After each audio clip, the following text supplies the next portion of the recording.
Tatakan ng 666 o number of the beast magaganap sa Great Tribulation, kung saan sapilitan ang tao na tatatakan ng numero ng halimaw. This is me, Sangkay Janjan. Huwag niyong kalilimutan na isubscribe ang ating channel, i-click ang bell at i-click ang all. At sa mga nanonood sa Facebook, huwag kakalimutang i-follow ang ating Facebook page para sa mas marami pang video.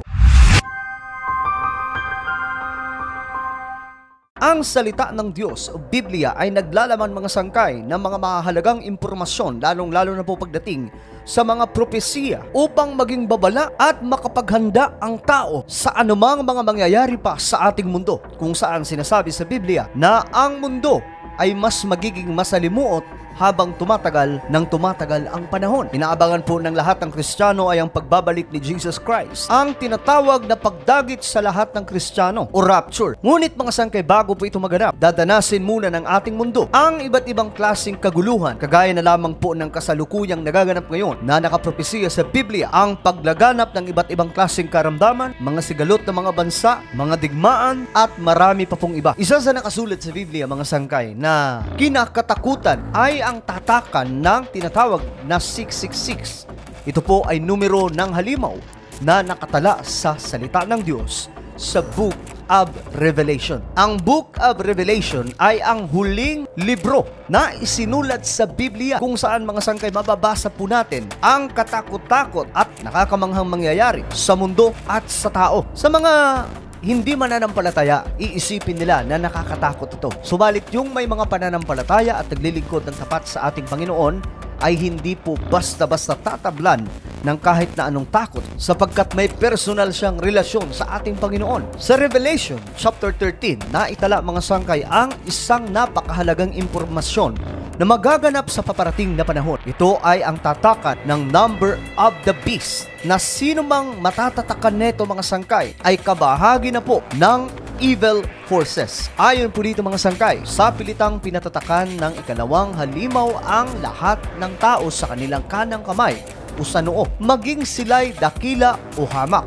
mayaman o mahirap, alipin o malaya. So walang pipiliin dito mga sangkay, isa ka mang mayaman, dukha, o anumang katayuan mo sa buhay. Sinabi po sa Biblia na sa pilitan matatatakan ng number of the beast ang sinuman. Maraming interpretasyon mga sangkay ang lumalabas pagdating po sa mga debate ng mga Bible scholar. Yung ilan mga sangkay ay sinasabi na ito daw po ay symbolic or spiritual, na hindi talaga totoong itatatak mga sangkay sa katawan ng tao. Ang number of the beast daw mga sangkay ay isa lamang pong symbol ng evil forces or demonic forces mga sangkay, na sino man ang hindi naglilingkod at sumasampalataya sa ating Panginoon ay automatic may tatak po siya ng number of the beast, na ang ibig sabihin ay kabahagi po siya ni Satanas. Ngunit mga sangkay, kung babasahin po natin ang salita ng Diyos, ay klarong-klaro po na ito ay literal na magaganap sa darating na panahon. Kung pagbabasihan po natin ang nakasulat sa salita ng Diyos, malinaw mga sangkay na ito ay literal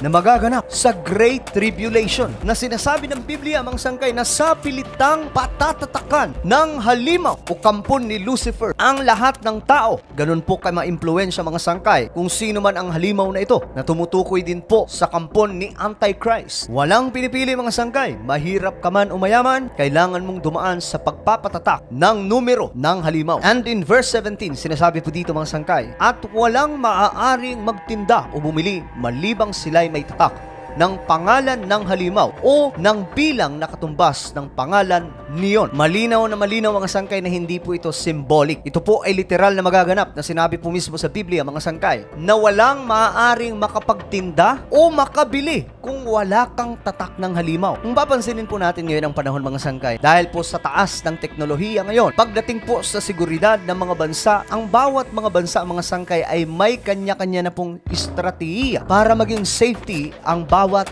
tao. Halimbawa na lamang po dito sa Pilipinas, nag-uumpisa na po tayo ngayon sa tinatawag na National ID, kung saan lahat ng Pilipino ay kinakailangan magkaroon nito. Isa sa rason mga sangkay ay para mabawasan ang mga scammer at madaling ma-identify ang tao, lalong-lalo na po kung gagawa siya ng kasamaan sa ating bansa. Madaling matukoy dahil nga po sa National ID. Isa pa po mga sangkay ay ang pagparehistro ng mga SIM card upang matukoy daw mga sangkay, upang mabilis na matukoy ang mga scammer at kung ano-ano pang makakalukuhan kailangan irehistro ang bawat numero ng mga cellphone. Dito pa lang po yan sa Pilipinas, pero sa ibang bansa, mga sangkay, mas grabe po ang taas ng kanilang seguridad doon, na mas advanced pa po sila kaysa sa atin. So mapapansin po natin, mga sangkay, na sa patuloy na pagtaas ng technology ng ating mundo, mukhang papunta po tayo sa number of the beast na paparating sa araw ng tribulation. Ayon po sa mga interpretasyon ng mga Bible scholars, ang number of the beast or itong pagtatak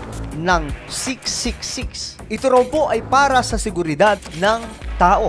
Maganda po ang pakay, mga sangkay, nang sa ganun hindi ka basta-basta makakagawa ng masama o walang sino mang pwedeng makagawa sa iyo ng masama. Dahil kung sino man daw ang mayroong tatak neto, mga sangkay, naka-surveillance ang kanyang buhay at hindi maaatake ng sino man, dahil mabilis pong mahuhuli ang kung sino man ang gagawa ng kasamaan. Tila baga, mga sangkay, ito po yung magiging standard ng mundo sa paparating na panahon for security purpose. Kaya nga po sinasabi ng Biblia na hindi ka pwedeng magtinda o makabili kung wala ka neto. Na ang ibig sabihin, kailangan mong sumunod sa patakaran ng ating mundo. At sa panahong yan, mga sangkay, pinag-aharian ang ating mundo ni Antichrist. At itong si Antichrist ay ma-impluensya na magagawa po niyang kontrolin ang buong mundo. Sa panahon na ito, mga sangkay, may mga tao rin po na hindi magpapatatak ng numero ng halimaw na sinasabi po sa Book of Revelation, chapter 20. Pagkatapos may nakita akong mga trono at ang mga nakaupo roon ay binigyan ng karapatang humatol. Nakita ko rin ang kaluluwa ng mga taong pinugutan ng ulo dahil sa pangangaral nila tungkol kay Jesus at dahil sa pagpapahayag nila ng salita ng Diyos. Ang mga ito ay hindi sumamba sa halimaw o sa imahen nito at hindi tumanggap ng tatak nito sa noo o sa kanang kamay nila. So may mga taong hindi magpapatatak nitong 666 na mas pipiliin po nila ang ating Panginoong Jesus. Maraming debate tungkol dito, mga sangkay. Kaya nga po sinasabi ng mga naniniwala sa post-tribulation theory, nadadanas nga ang maraming Kristiyano sa ganitong klaseng kapighatian na sasapitin ng ating mundo. Dahil sinasabi sa Biblia na may mga tao rin daw po, mga sangkay, na hindi magpapatatak ng numero ng kasamaan. Ang number of the beast or 666, mga sangkay, ay tumutukoy lamang po ng paghihimagsik laban po sa Diyos. Ang numero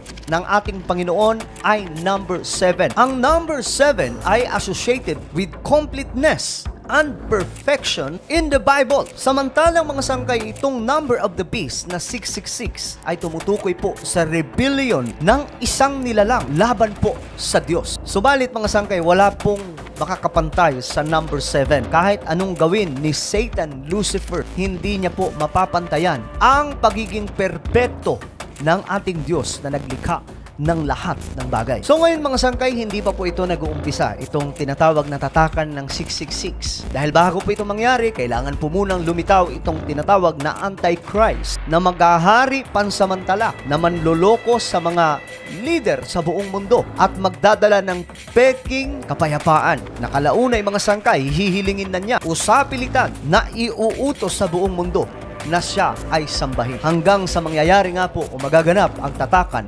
ng number of the beast. Ngunit, mga sangkay, tayo mga Kristiyano, hindi po natin kailangan matakot kung dadating man ang araw na yan. Hanggat may malalim tayong relasyon sa ating Panginoon at naglilingkod po tayo ng tapat, wala po dapat tayong ikatakot. Bagkus, kapag narinig na po natin ang mga ganitong klaseng pangyayari sa ating mundo, magalak po tayo sapagkat papalapit na po ang pagbabalik ng ating Panginoon. Kaya't magpatuloy lamang. Huwag magpapadaig sa udyok ng kaaway at ng mundo. Magpatuloy sa paglilingkod sa ating Panginoon.